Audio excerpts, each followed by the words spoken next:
Every now and then, someone comes along in this world who does so many great and phenomenal things. They have such a deep feeling for the bittersweet facts of life that they get talked about, written about, laughed about, and even vilified, but they are ultimately celebrated. This person communicates a timeless love for life and for living. What they played or sang or painted or wrote means so much that it becomes even more alive as a memory. Their art forever reminds us of who we are at our best. In jazz, this person is Louis Armstrong.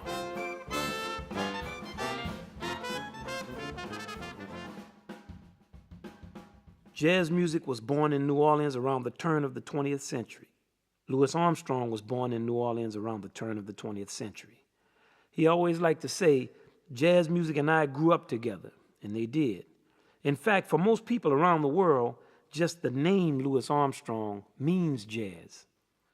Louis Armstrong's neighborhood was one of the roughest in New Orleans, but he had the sweetest disposition. All the toughest characters just loved him and took him under their wing. He was very mature as a youngster, 9, 10, 11 years old. He kept a job. I'm talking about hard jobs like working on coal carts and stuff like that. But he still did a lot of typical things that boys would do, like getting into trouble doing something stupid. Once, to celebrate the 4th of July, he fired a gun into the sky. A policeman saw this and promptly escorted him to jail for one night. Then, when they checked his records, they discovered that he had had previous little run-ins with the law, so he was sent to a correctional home for young troublemakers. But Louis was lucky, because at this boy's home, he was taught to play a bugle and then later a cornet, which is the younger brother of the trumpet. The band at the boys' home sometimes played for parades and picnics. Louis had his first encounter with fame when the band played a parade through his old neighborhood. Everyone who'd only seen him as a little raggedy kid running all around was shocked to see him leading the band, cornet in hand, swinging Maryland, My Maryland.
When he finally got out of the boys' home, Louis practiced his horn constantly.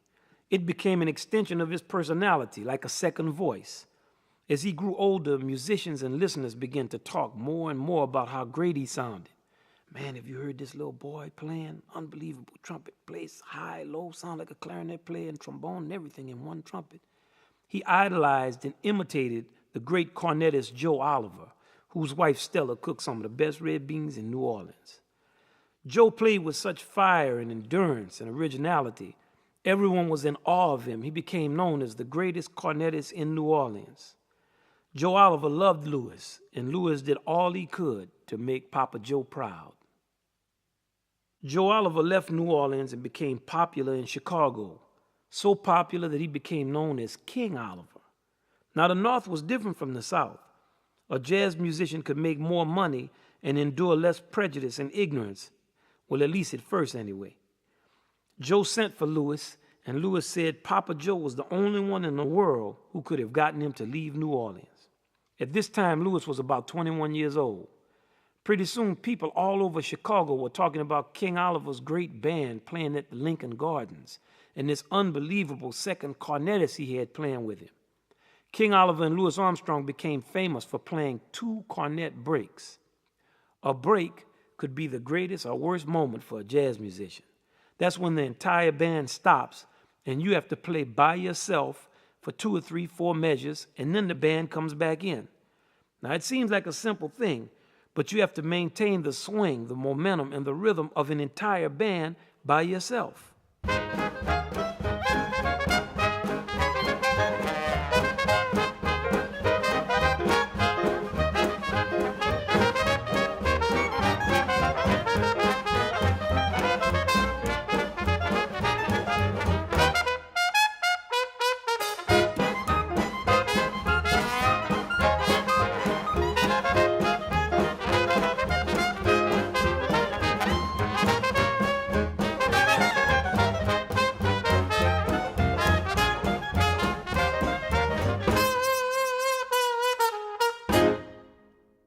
Well, it's easy to hear someone else do it. Let's see how you all can do. I'm going to sing the first example, then you're going to be on your own.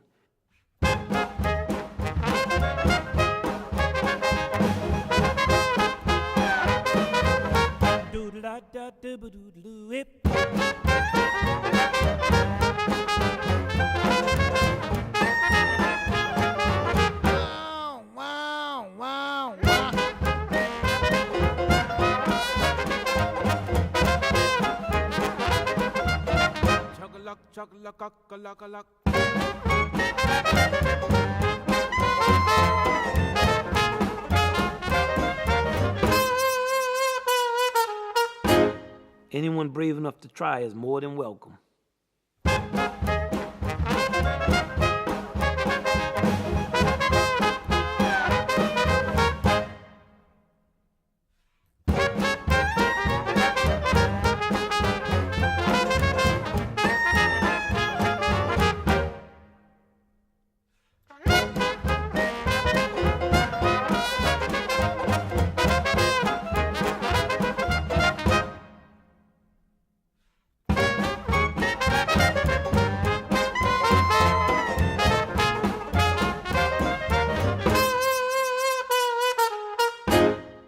Now you all can see that the break is no joke. Louis Armstrong was phenomenal in the break, and he possessed a total knowledge of King Oliver's cornet style. They worked out a set of cues that signaled what Oliver was going to play. When the break came, Louis would invent a harmony to Papa Joe's improvisation.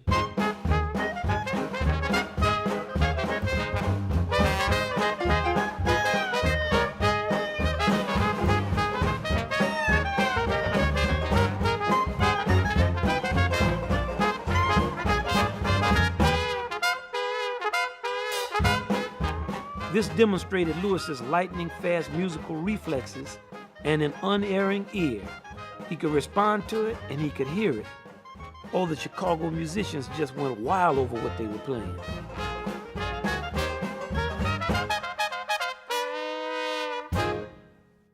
Snake Rag was one of their popular songs. Let's listen for the 2 cornet breaks.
Lewis continued to develop his musicianship.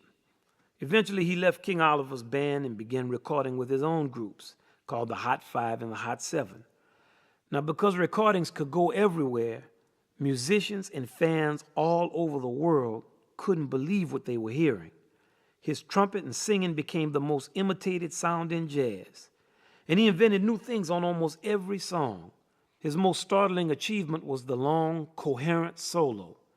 Like a great storyteller, Lewis would string a series of related phrases together to form one long musical idea. The solo would build to a climax and then resolve. He was doing all of this at the spur of the moment, improvising. No one could believe it was possible. Lewis taught musicians how to speak the language of jazz. Let's hear Potato Head Blues.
We've only talked about Lewis as a great horn player, but he was also master of another instrument, the voice.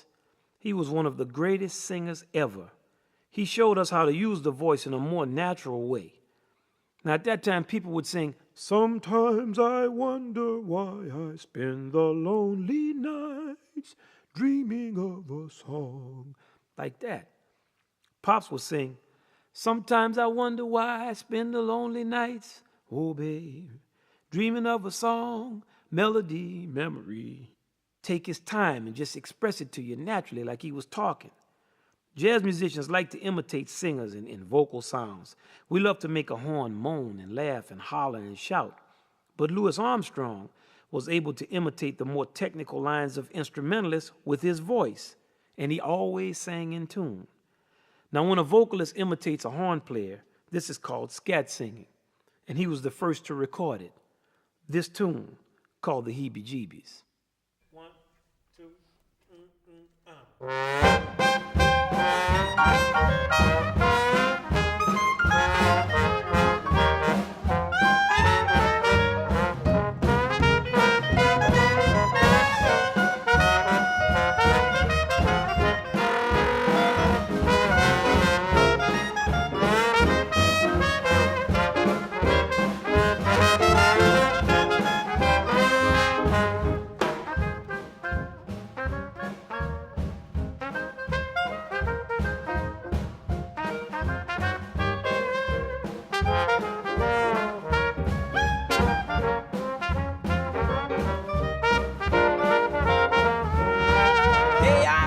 the heebies, I mean the jeebies, talking about the deadly heebie-jeebies. You, me, cause that boy, as if with a little bit joy.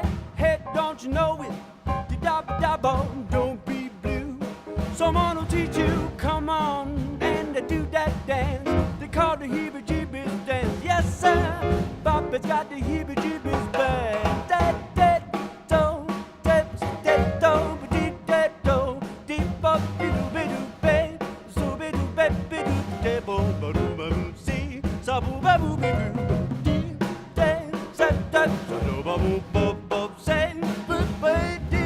Come on now, do that dance. They call the heebie-jeebies dance. Yes, mama, they call the heebie-jeebies dance.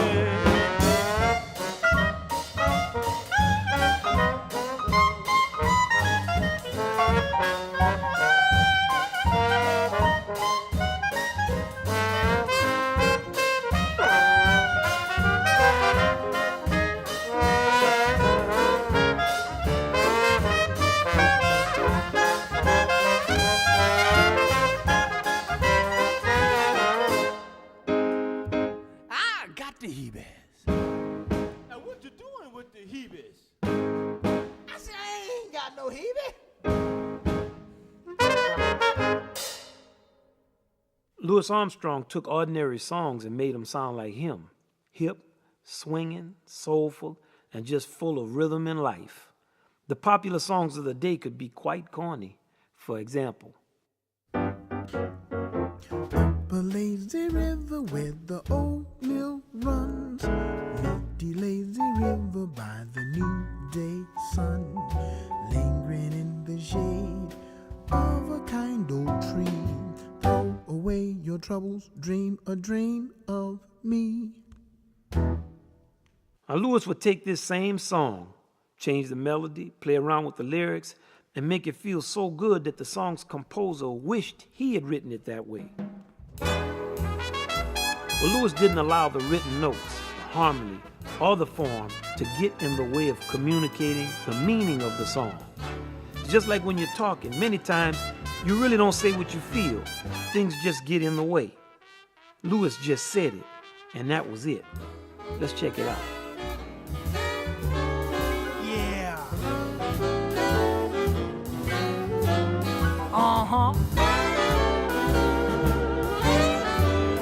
Show.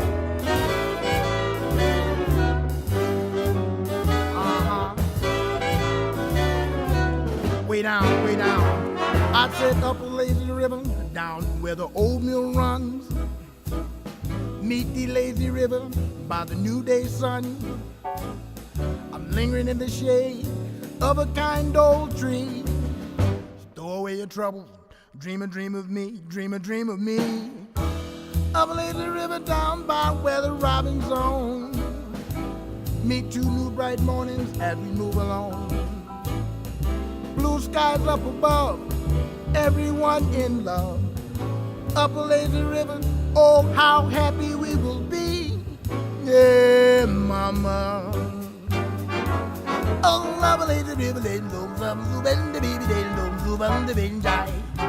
They don't go to baby, don't do bend the baby, baby out. Don't love it, let me bone, then let me do don't do it, you bet, both bit it, bet it, I'm a lazy river, all you dog river.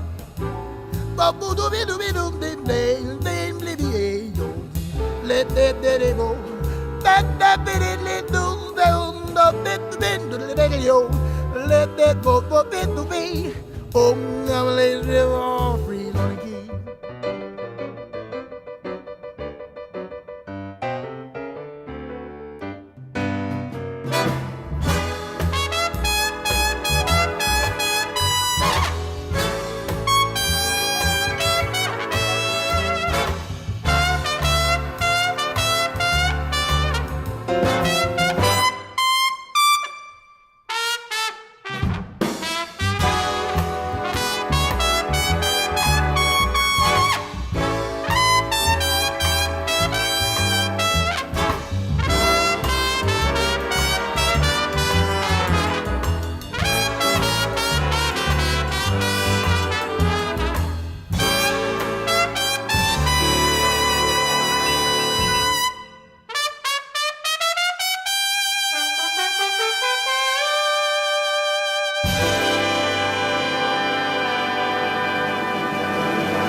Louis Armstrong brought the language of jazz to the world. He toured throughout Europe, Asia, Africa, Australia, everywhere. He was featured in over 40 films during his lifetime. He had such an identifiable personality, full of joy and sorrow and humor and humility, and most importantly, soul. Soul is when you want to use what you have to make other people feel good, even if it's just saying good morning. And Louis's soul was in his sound. Whether he was playing his trumpet or singing, it was just round, warm, and good. They say that the Archangel Gabrielle plays the trumpet. Well, now, she and Louis Armstrong are in God's trumpet section. And believe me, Louis Armstrong has them up there swinging. This is one of Louis Armstrong's favorites, When the Saints Go Marching In.